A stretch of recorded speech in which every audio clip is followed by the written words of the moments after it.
vets important? Well, as far as an animal welfare perspective, they're there to treat animals but also prevent against the main things that they get, for example, vaccination. And obviously if you've got any emergency treatment, they're there for surgery and population control with neutering and stuff like that. What made you personally want to be involved with the veterinary service? I like animals. I think that's the most important thing. I really like surgery as well, but I prefer dealing with animals and their clients. I considered medicine, but I like the animal aspect and obviously the welfare perspective as well. What do you do on like a day-to-day basis? You can be on consults for the majority of the day, which is kind of dealing with first opinion issues. So that can range from anything from vaccination to poorly animals, just them coming to see you. And then you can also do a variety of surgery throughout the day. So your most basic ones is kind of little lump removals or neutering, to your more extensive surgery, so if there's a bigger problem like removing a sock from a stomach.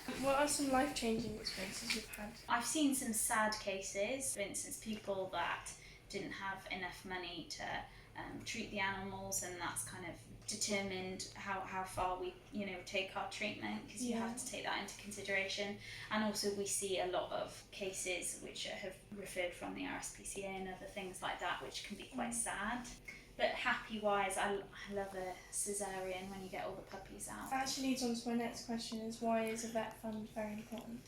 I would say if you have lots of money squirreled away, then that's fine if your pet's suddenly injured. But a lot of the time, if we're dealing with acute onset issues with animals or road traffic accidents, then it's a lot of money to ask anyone to have spare.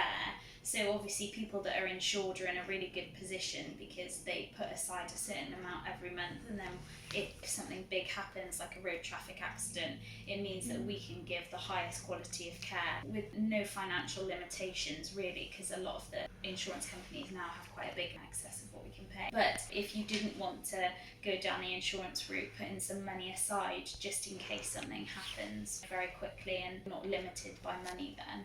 If you haven't got insurance, how much should you put aside each month? It's difficult because obviously you never know what's going to happen. For rabbits, for example, you're looking at a minimum of say £40 a year for your annual vaccination. With cats and dogs it can be slightly higher. I mean that's a minimum of what you should put aside as a preventative, and that's not counting flea treatment, stuff to stop animals suffering skin issues or anything like that. Most of the major insurance companies put aside say £30 minimum a month, but it's kind of for a baseline insurance, but still you're looking to keep it topped up every month.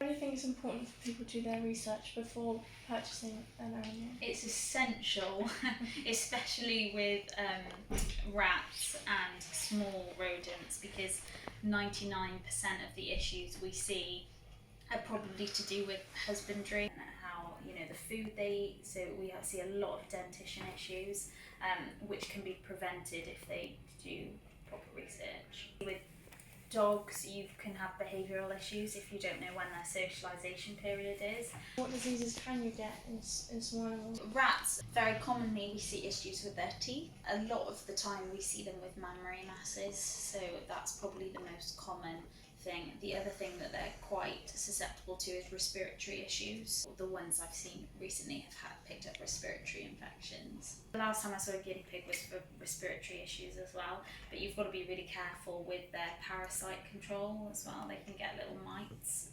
so again, doing your research on what ectoparasites they can pick up is important. In hamsters, most commonly I've seen hamsters with wet tail, which is when they kind of get this diarrhea.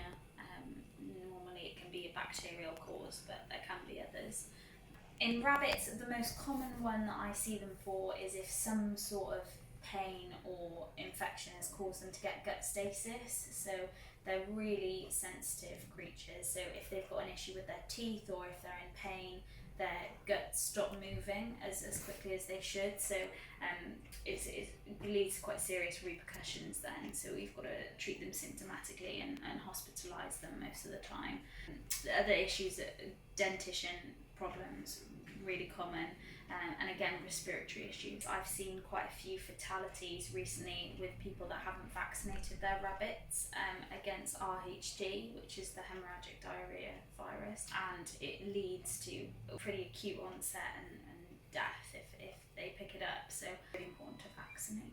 I would just say read up around the breed, and it's really important because, you know, if you put a male and a female and vice, you know, you've got to really know who can be housed with who, and you know, the underlying stress levels are really important to their immune system as well. So just keep the husbandry tip top.